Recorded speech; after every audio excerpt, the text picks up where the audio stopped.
Dakuin na ho natin si Harry Roque, mga bossing. Eto po yung exciting part.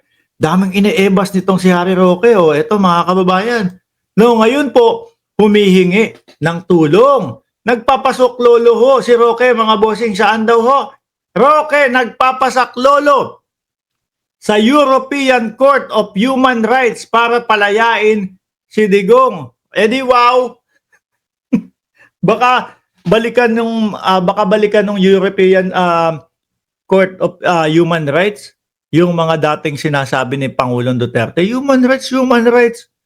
Yung pagbabaliwala ng dating Pangulong Duterte. Anong pinagsasasabi mo diyan, Roque? Human rights, human rights. Eh doon niya, suspect pa lang, timbwang na. Pinanlalaban na ho. Oh, hindi galing sa akin lang yan. Galing sa tatay nyo yan. Panoorin nyo yung hearing niya sa Senado. Panoorin niya yung pagtatanong sa kanya sa Senado. Ano sabi niya? Binubuyo po namin silang manlaban. Suspect pa lang. Due process, sinisigaw ho ng mga pro-Duterte na mga anti-Marcos. Due process para kay Tatay Digong. Saglit lang, magkatanungan tayo. Nangyari ho ba yon nung panahon ng dating Pangulong Duterte? At meron na naman ho tayong napansin, mga kababayan. Sa lahat ho ng picture, eto hindi na ho galing sa amin to, Mark Ramos Channel. Hindi ho galing sa Mark Ramos Channel yan. Saan galing na pagbabalita ito? Oh. Kung sino man ang nagbalita nito, ayan, remate. Tama ba ako, remate? Remate file photos. Ayan. Napansin ko na naman ho, sa kahit anong pahayagan, anak ng tinapa, kukuha lang kayo nung litrato ni Roque, nakanganga na naman sa araw-araw ho na ginawa ng Diyos na naghahanap po kami ng topic, mga kababayan. Ang lagi hong bumubungad sa amin, yung bunganga ni Roque na nakanganga. Di ba? Parang ready sumubo ng jotdog. Parang ready sumubo ng hotdog, mga kababayan. O, anong hotdog? Tender juicy hotdog. Paborito ng mamamayang Pilipino yan eh. Di ba? Paborito ng mamamayang Pilipino yung tender juicy hotdog. O, basahin natin yung balita kay Roque. Humihingi ng saklolo sa human rights. Samantalang nung tatay ninyo nandyan, minumura din yata pati human rights. So bukod kay Pope, bukod sa mga kaparian, minumura. Pati yung mga human rights. Balita dito, Manila, Philippines, kinukonsidera ni dating presidential spokesperson Harry Roque, ang posibilidad na maghain ng kaso sa European Court of Human Rights, ECHR. Puro kabaklaan yung nalalaman ni Roque. Ay, puro kabalbalan pala. Sorry, Sorry, uy. Puro magkatunog kasi yung kabaklaan at yung kabalbalan. Kaya ang nasabi ko, kabaklaan. Pero ang ibig ko sabihin doon, puro kabaklaan. Biruin mo, yung tatay nila, wala namang human rights dyan dati. Ngayon, human rights sa human rights. Tatawag at hihingi ng suporta. Pagtatawanan lang kayo nyo. Di ba? Nung panahon ninyo, walang due process. Bang, bang, bang. Di ba? Nanlaban. Tapos patungan pa nila Bongo galing sa utos ng dating Pangulo na merong 500,000 kapag ka buhay. Pagka buhay, 500,000. Kapag ka patay, 1 million. Di ba? Pero kapag ka nanlaban, 2 million. Imbis na ikulong na lang yan ng kapulisan at kunin yung reward na 500,000, baka sabihin ng pulis, saglit lang. No? Isang bala lang yan. Tubo tayo, 1.5 million. Doon po, nagiging masama yung reward na ganyan. Kasi nabubuyuho sila, di ba? Gigi May, watching from Osaka, Japan, nabubuyuho sila. Imbis na 500,000 matatanggap, 2 million na. tubo tayong 1.5. Ano gagawin natin, Chip? Abutan mo ng baril. Bigyan mo. No? Tapos ano po? Tapos sabihin mo sa kanya, may tag-isa tayong bala. Tumakbo ka.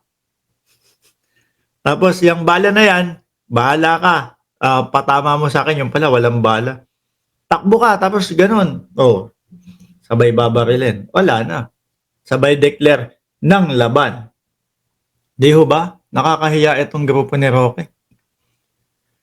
Yung parang tipo ho bang yung hindi nila alam kung ano yung pinagsasasabi at ano yung pinaggagawa ho nung panahon nila. Sabi dito, no? Nasaan ba? Kaugnay ng tinawag niyang unjust at discriminatory imprisonment. Saan? May reklamo. May hain na reklamo. O, lilitisin. Okay naman din ang dating Pangulong Duterte ayon kay Pulong. 'Di ba? Ella Cruz, ng Tanay Rizal, diyan sa TikTok. In Europe, especially here in the Netherlands, there's a rule. When you're 80 years old, you don't go to prison anymore. So why is Tatay Digong still behind bars? Baka invento mo lang yan, mahilig ka sa mga inventong ganyan, Roque. Hindi naman ho susuong at hindi naman ho papasukin ng ICC o International Criminal Court. Mga kababayan, ilan ho ang mga kasaping bansa ang magkakasama diyan sa ICC? Higit 100 mahigit po, mga kababayan. Yun po ba papabutas sila sa ganyan? Aalamin ho nila yan. No? Pag-aaralan ho nilang lahat yan, mga kababayan, bago maglabas ng warrant of arrest. Bakit ngayon hindi pa din nakakalabas? 'Di ba? Kasi etong si Roque ho, mga boss, nagpapasikat na lang 'to. No, nandoon sa the Netherlands, nagtatago. Pinagyayabang yung kanyang aplikasyon ng asylum. Hindi namang ho kalaunan, mga kababayan. Madi-deny din yan? Ano po, madi-deny din ho yan, mga bossing chief amo, sir. Dahil malalaman po ng the Netherlands o bansang Netherlands na kaya ho nandoon siya, mga kababayan, kaya po nagtatago dahil may pinagtataguan po sa Pilipinas. Yun po ay ang mga kongresista natin, mga congressman, dahil po nagyabang si Roque sa kongreso na ipapakita daw ho niya yung dokumento, papeles na magpapatunay na hindi siya bading. Ano? Hindi yun. Na hindi siya, hindi galing sa Pogo ang pera. Ito kasing si Ronaldo Yepes Kung ano-ano sinasabi, ang mga bading mahilig magmarites. Kaya nabasa ko yung bading. Di ba? Aalamin ho nila yan. Bakit ba umalis si Roque? Ano ba ang kanyang talagang estado sa Pilipinas? Makikita nila yung mga hearing ng kongreso. Kaya pala lumabas ng Pilipinas. Nagtago dahil doon. Reject. Roque, uwi. Ganun lang ho yun, mga kababayan. At hindi ho yung sinasabi niya, pinagmamayabang niya, aabot ng 1.5 taon. Yung kanyang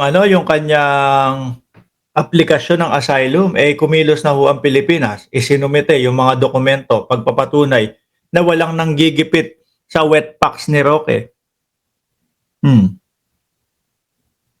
Di ho ba, mga kababayan? Kaya, mga ilang araw lang din po, ilang buwan, na din ho yan. Uwi na din ho yan. Nang maganda nakaposa si Roque, ha? Lalong-lalo na kapag yung kaso niya na ikinaso sa kanya, mga kababayan, yung human trafficking, ibang klase yun. Parang Buloyski ho yun na kaso. Mga kababayan, ang pagkakaalam ko doon sa kaso na yun, pag umakyat yan, kung isa lang ang nagreklamo, pwedeng makapagpiyansa si Roque. Pero kung dalawa o humigit pa, ay walang piyansa, Roque. Kaya,